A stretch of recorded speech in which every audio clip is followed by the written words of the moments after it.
بسم اللہ الرحمن الرحیم۔ السلام علیکم۔ پرانے وقتوں کی بات ہے کہ ایک ملک میں ایک جاگیردار کے سب سے چھوٹے بیٹے نے شاہی دربار میں بطور ملازم نوکری کر لی۔ اس لڑکے کا نام رستم تھا۔ لڑکا بہت حسین و جمیل اور عقل مند ہونے کے ساتھ ساتھ بہت بہادر بھی تھا۔ رستم اپنی اس نوکری سے بہت خوش تھا۔ اس کا خیال تھا کہ دربار میں نوکری کی وجہ سے وہ ملک کے تمام بڑے بڑے لوگوں سے مل سکے گا اور ہو سکتا ہے کہ اس کی قسمت بھی بدل جائے۔ اس طرح یہ کہا جا سکتا ہے کہ رستم کا مقصد نوکری کرنا نہیں بلکہ حکومت چلانے کی تربیت حاصل کرنا تھا۔ دربار میں اور دربار کے اوقات کے بعد رستم اپنے آپ کو ہر وقت چاقو چوبند رکھتا اور اپنے لباس کی صفائی ستھرائی پر خاص دھیان دیتا۔ اس کے چہرے پر ہر وقت مسکراہٹ پھیلی رہتی۔ اس کے انداز و اطوار میں چستی پائی جاتی اور وہ اپنا ہر کام بڑی دلچسپی سے کرتا، یعنی وہ کسی کو بھی کسی قسم کی شکایت کا کوئی موقع نہیں دیتا تھا۔ اس لیے دربار میں ہر شخص اس کی قابلیت کی تعریف کرتا اور کہتا کہ اس ہونہار لڑکے کی قسمت کسی وقت بھی بدل سکتی ہے۔ اس دوران ایک مرتبہ رستم نے بادشاہ کی سب سے چھوٹی شہزادی میوش کو دیکھا۔ رستم بھی اس جاگیردار کا بیٹا تھا۔ اس نے شہزادی سے بات کرنے کی کوشش کی مگر اس نے رستم کو ایک ملازم سمجھ کر ڈانٹ لگا دی۔ لیکن رستم نے آخر اس کو ایک دن بتا ہی دیا کہ وہ ایک جاگیردار کا بیٹا ہے۔ یوں شہزادی اس سے بات کرنے لگی۔ رستم شہزادی سے کہا کہ وہ اس سے شادی کرنا چاہتا ہے۔ شہزادی نے کافی سوچ بچار کے بعد اس کو کہا کہ رستم، یہ بات اپنے ذہن میں رکھنا کہ ہماری کبھی شادی نہیں ہو سکتی۔ میں 10 شہزادیوں میں سب سے چھوٹی ہوں اور میری شادی کا تو فی الحال کوئی بھی امکان نہیں ہے۔ پھر بھی میرے والد میری شادی صرف تم سے اس لیے کر سکتے ہیں کیونکہ تم ایک بڑے جاگیردار کی سب سے چھوٹے بیٹے ہو، مگر وہ بھی اس صورت میں کہ اگر تم محنت کرو اور ایک ایسی مرغی حاصل کر لو جو کہ سونے کے انڈے دیتی ہو، یا کسی جن کو قابو کرو اور اس کا دفن شدہ خزانہ حاصل کرو۔ اس کے بعد ہی مجھے یقین ہے کہ بادشاہ سلامت میری شادی تمہارے ساتھ کرنے پر آمادہ ہوں گے۔ رستم نے جوش اور جلوے کے ساتھ شہزادی کو کہا، ہاں ہاں، میں ضرور ایسا ہی کروں گا۔ اگر اس طرح بادشاہ سلامت کا دل جیتا جا سکتا ہے تو وہ بھی میں کر گزروں گا۔ بس تم میرے لیے دعا کرتی رہنا۔ چنانچہ اگلی صبح وہ اپنے ارادے کو انجام پہنچانے کے لیے نکل کھڑا ہوا۔ وہ چلتا رہا یہاں تک کہ وہ ایک جادو کے جنگل میں پہنچ گیا۔ جیسا کہ سب کو معلوم ہے کہ جادو کے جنگل میں ہر طرف جادو ہی جادو ہوتا ہے۔ جیسے ہی رستم نے درختوں کے درمیان چلنا شروع کیا تو اس نے دیکھا کہ ایک پھول کافی جھکا ہوا ہے۔ وہ رستم سے کہنے لگا، مجھے توڑ لو، مجھے توڑ لو۔ اگر تم اپنی دلی آرزو کو پورا کرنا چاہتے ہو تو مجھے توڑ لو۔ پھول نے ایک باریک آواز میں رستم سے کہا۔ پہلے تو رستم بڑا خوف زدہ ہوا کہ بھلا ایک پھول کس طرح بول سکتا ہے، مگر جب اس نے سنا کہ پھول اس سے کہہ رہا ہے کہ دلی آرزو پوری ہوگی تو اس نے جھک کر پھول کو توڑ لیا۔ پھول کو توڑنے کی دیر ہی تھی کہ زمین شق ہو گئی اور رستم نے دیکھا کہ اس کے سامنے چمکتی ہوئی سیڑھیاں تھیں جو نیچے کی طرف جا رہی تھی اور ان سیڑھیوں کو سینکڑوں مشالوں نے روشن کر رکھا تھا۔ رستم نے اپنی تمام ہمت جمع کرتے ہوئے چمکتی ہوئی سیڑھیوں پر قدم رکھا اور دھیرے دھیرے نیچے اترنا شروع کر دیا۔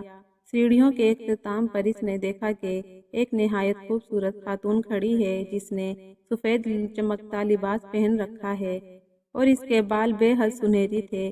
اس کے لباس میں ہیرے جڑے ہوئے تھے۔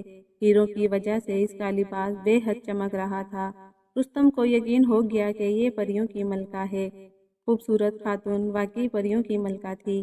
جب رستم اس کے قریب پہنچا تو اس نے رستم سے کہا، یہ دروازہ میرے گھر کی طرف جاتا ہے جو کہ دریا کے اس پار ہے، مگر میں اپنے لیے کبھی بھی یہ دروازہ نہیں کھول سکتی کیونکہ مجھے اکثر انسانوں کی بھلائی کے لیے جانا پڑتا ہے۔ ایک دفعہ ایک بہت بڑی جادوگرنی نے مجھے یہاں پر ساقط کر دیا اور میری جادو کی چھڑی لے گئی۔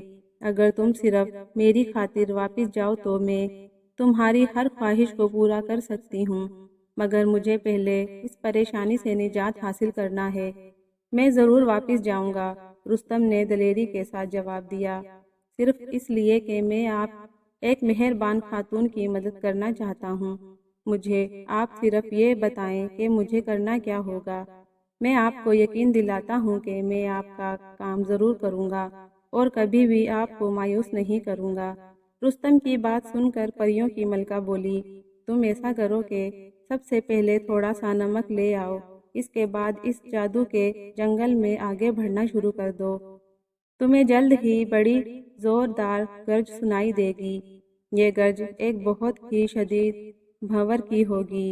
اس کی طرف جب تم دھیان دو گے تو تمہیں گرد و غبار اور کچرے کا ڈھیر دکھائی دے گا۔ یہ ایک ٹوٹے پھوٹے جھونپڑے کا کچرا ہوگا۔ تم نہایت آستگی سے اس جھونپڑے میں داخل ہو جانا۔ جب تم اس جھونپڑے میں داخل ہو جاؤ گے تو تم دیکھو گے کہ بھنور کی گرج دار آواز یکا یک بند ہو جائے گی اور اس بھنور میں سے ایک چڑیل نمودار ہوگی۔ وہ ایک زوردار ٹھوکر سے اپنے سیاہ جوتوں کو اتار پھینکے گی۔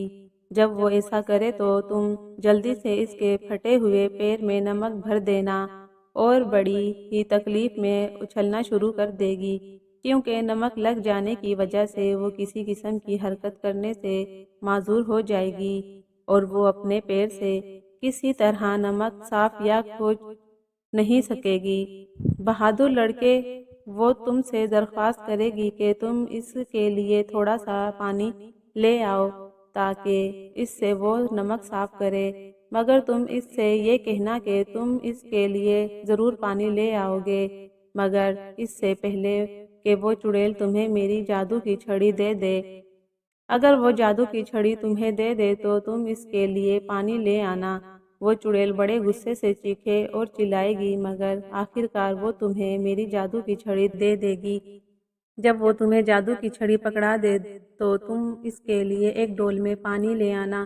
وہ پانی اس کو پکڑا کر تم وہاں رکنا نہیں، بلکہ جب وہ اپنے پیر دھونے لگے تو تم بہت تیزی سے وہاں سے دوڑ لگا دینا۔ جب وہ پانی اپنے پیر پر ڈالے گی تو تمہارے پیچھے دوڑ کر پکڑنے کی کوشش کرے گی، مگر تم تیزی سے دوڑتے ہوئے یہاں آ جانا اور جادو کی چھڑی مجھے دے دینا۔ رستم نے بڑے دھیان سے پریوں کی ملکہ کی تمام باتیں سنی اور ان سب باتوں کا وہ ذہن نشین کرتا چلا گیا۔ اس کو یہ ایک بہترین موقع دکھائی دیا کہ اگر وہ کسی طرح سب کچھ کرنے میں کامیاب ہو گیا تو پھر اس کی شادی شہزادی سے ہونا لازمی تھا۔ وہ خیالوں میں شہزادہ بن گیا اور شہزادی میوش کے خیالوں میں کھو گیا۔ رستم نے جلدی سے چمکتی سیڑھیوں کو عبور کر لیا اور واپس محل میں آ گیا۔ محل سے اس نے تھوڑا سا نمک حاصل کیا اور اس نمک کو سنبھال کر اپنے کپڑوں میں رکھ لیا۔ اس کے بعد وہ ایک مرتبہ پھر اس جادو کے جنگل کی طرف آ گیا۔ وہ آگے ہی بڑھتا چلا گیا۔ جلد ہی اس نے ایک بہت ہی گرجدار آواز سنی۔ اس نے اس آواز کی طرف دیکھا تو اس کو ایک بھنور دکھائی دیا۔ رستم نے اس بھنور کی طرف بڑھنا شروع کر دیا۔ اس نے دیکھا کہ یہ بھنور ایک ٹوٹے ہوئے جھونپڑے میں پہنچ جا چکا تھا۔ رستم آہستگی سے اس جھونپڑے میں داخل ہو گیا اور انتظار کرنے لگا کہ کب چڑیل آئے اور وہ اپنے سیاہ جوتے اتارے۔ اس نے دیکھا کہ ایک چڑیل آئی اور اس نے اپنے پھٹے ہوئے سیاہ جوتوں کو ایک زوردار ٹھوکر سے اتار دیا۔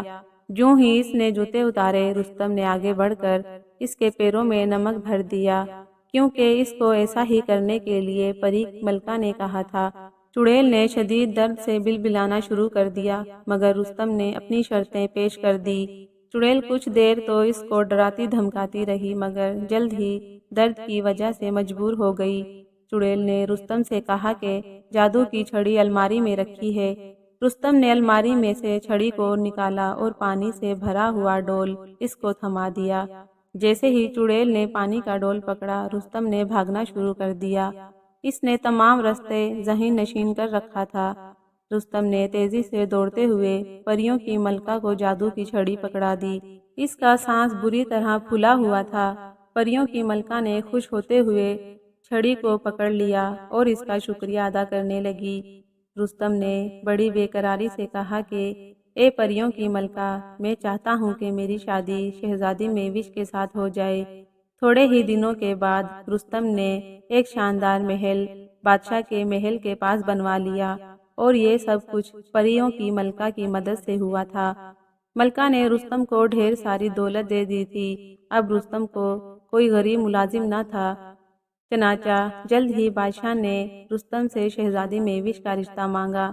اب تو بادشاہ نے ذرا بھی دیر نہ لگائی اور جلد ہی رستم اور شہزادی مہوش کی شادی ہو گئی۔ یوں ایک بہادر لڑکا اپنے مقصد میں کامیاب ہو گیا، اور شہزادی بھی رستم کے ساتھ خوش و خرم رہنے لگی۔